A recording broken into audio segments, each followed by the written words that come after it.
lecture by Ali Mehsan-Faras. The title of the work is Crack Growth Monitoring with Corrosion-Fatigue Test using the back-based strain measurement technique. Thanks, Ali. Thank you, Pedro. So good morning, everyone. I'm Ali Mehsan-Faras, a senior lecturer in structural integrity at Cranfield University. And today I'm going to talk about crack growth monitoring and corrosion-fatigue tests using back-based strain measurement technique. As some of you might be aware, a reliable source of clean energy, which is expanding rapidly in recent years, is offshore wind. In offshore wind structures, we do have various sources of cyclic loading, which are mainly coming from wind forces, current forces, and wave forces. So collectively, they are introducing fatigue damage into the structures. Moreover, these structures are operating in corrosive environments. So obviously, we do have some environmental damage, which is caused by corrosion. And they appear in the form of pitting and later on in the form of crack initiation and propagation. So corrosion, fatigue, crack initiation and propagation is the main characterization that needs to be done in order to provide a reliable estimate of the offshore wind turbines, especially for the foundations which are in direct contact with seawater. So here I've shown a picture of typical offshore wind farms. An offshore wind turbine is consisting of three main parts. One is the foundation, which is below the sea level and is in direct contact with seawater. We do have a transition piece, which is the yellow bit there, and then we've got the tower, at which we do have the blades attached to the top. So in order to perform corrosion fatigue tests in lab environments, we often do these tests on high constraint compactation specimens. So I've shown an example here. The compactation specimen is soaked in simulated seawater. We do have an inlet and outlet to make a circulation of seawater for corrosion fatigue tests. The frequency for corrosion fatigue tests is relatively low. So for offshore wind turbine applications, they are typically around 0.3 Hz. And the reason is to allow enough time for material to corrode and having some environmental damage from corrosion, which contributes to fatigue crack initiation and propagation. These tests are often done in free corrosion environments. So if you look at standards such as BS7910, in free corrosion, we are not considering any catalytic protection, and this is to provide some conservative estimates of the foundation lifetime. So these laboratory tests are performed in free corrosion environments. The simulated seawater is prepared according to ASM standards. And the temperature is controlled, so we do have a chiller that controls the temperature, and because we know that temperature is one of the contributing parameters in corrosion fatigue crack initiation, propagation behavior of the material.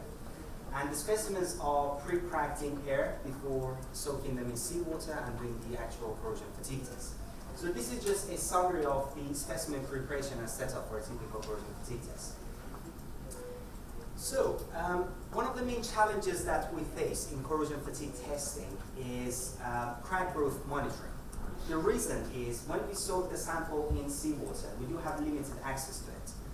And because of the corrosion which is happening at the outer surface of the sample, using optical techniques makes it difficult to continuously monitor the crack growth. So the conventional techniques which are used for crack growth monitoring and corrosion fatigue tests are either PD or backface strain measurements. The potential drop techniques is sometimes used in laboratory testing, but the main disadvantage of PD technique is the possibility of electronic current leakage, which can subsequently lead to faster crack growth behavior of the material and makes the results unreliable. So the conventional approach, which is often used in corrosion fatigue testing, is BFS, is backface strain measurements, and this is the focus of today's presentation.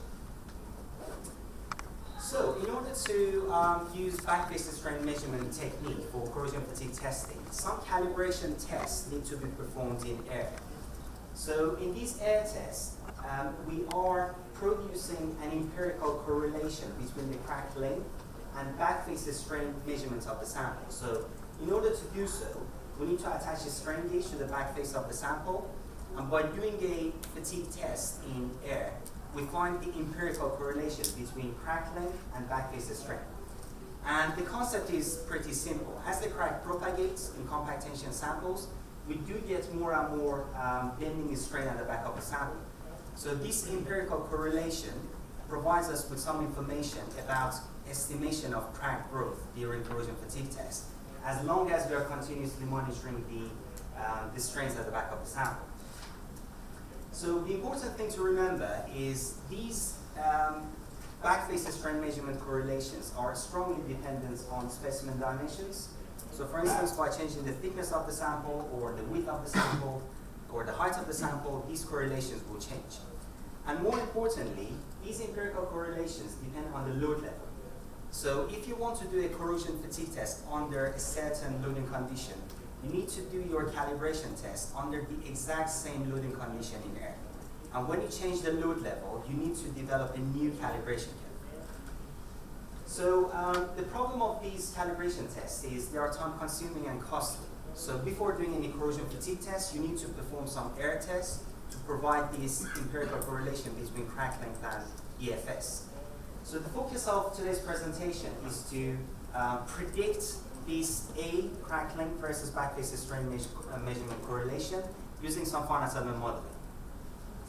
So a three-dimensional finite elements model is developed in this work for a certain specimen geometry. So this is compact tension with the width of 50 millimeters and with the thickness of 60 millimeters.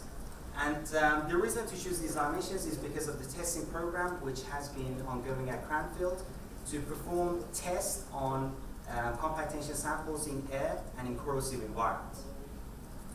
So you can see the partitioning strategy for this compact tension specimen as well as the mesh geometry. We do have some fine mesh along the crack path as well as the back of the sample. And the smallest size of the element that we've got in this geometry is 100 microns. The material that has been used in this work is S355 G8 plus M steel, which is widely used in fabrication of offshore wind turbine foundations. So this material was used in the testing program at Cranfield. However, the cyclic data for the exact subgrade of material is not available in the literature. Therefore, a similar grade of S355 steel cyclic properties were used in finite element modeling in this work. And the material properties, the hardening behavior of the material was defined using a combined isotropic kinematic hardening model, the equation of which is shown in the general form here, and the parameters are given there. And in this equation, the isotropic hardening element is defined using the other equation, which depends on the yield stress of the material, which according to the reference that these properties were taken from, the yield stress for the material that has been used in this work is taken as 400 megapascals. So the simulations were performed on the different load levels. The maximum loads for the cyclic tests that were simulated in finite element modeling were 7, 8, 12, and 14 kilometers. And the crack length ranges from 0.4 to 0.6. So that's a typical range of crack length for fracture mechanics tests, especially for corrosion fatigue tests.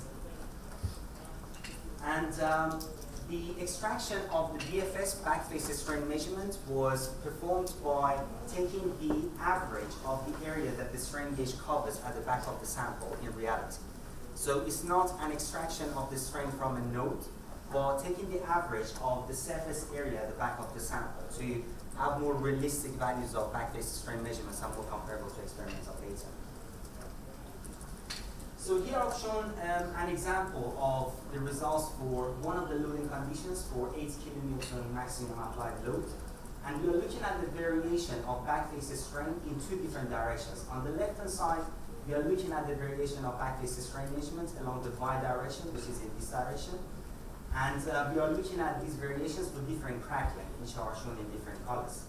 So what we can see in this figure is as we move along this direction at the back of the sample, the backface strain measurement changes significantly as expected. So what it indicates is it's quite important to locate the strain gauge at the exact right location at the back of the sample. if it's sliding up or down, it's going to influence the backface strain measurements that we do during the experiments. On the right-hand side, we are looking at the backface strain variation along the Z direction, which is true thickness direction. So what we can see here is compared to the other direction, compared to Y direction, the variation of backface strain measurements in true thickness direction is negligible. Okay, the most important curve that we have been aiming to develop from these finite element simulations is this empirical correlation between crack length on the y-axis and the microstrain backface strain along the x-axis. So the solid curves that I've shown here have been obtained from experiments, from calibration, the actual calibration tests in air. And the dotted lines are showing the predicted trends from finite element simulations. So what we can see from this figure, from the direct comparison of finite element simulations with experimental results, is first of all, the experimental data and the numerical trends are following the same trend. So it gives us enough confidence that the finite element simulations are predicting the right trend.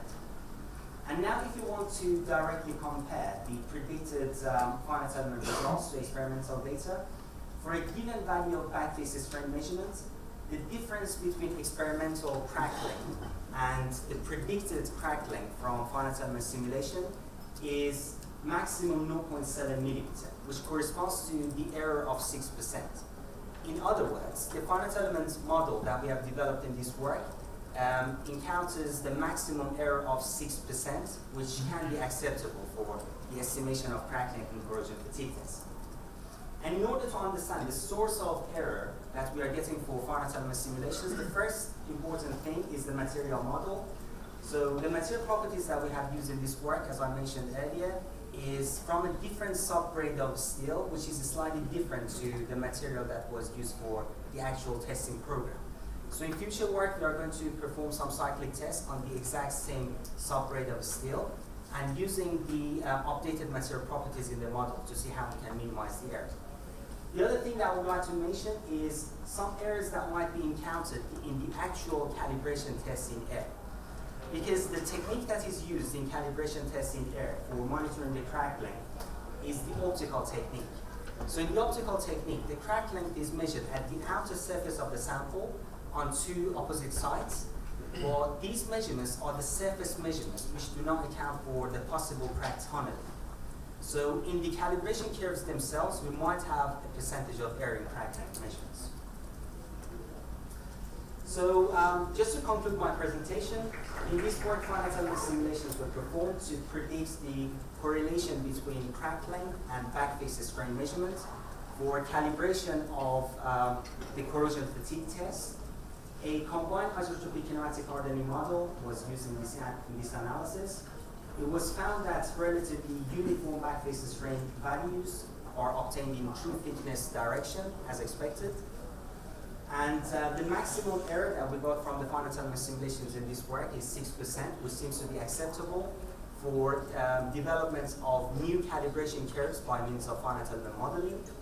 And in future work, material-specific cyclic experimental data need to be performed, and the results of those experiments should be employed in finite element simulations to minimize the error for the prediction of crack length versus backface strain correlation.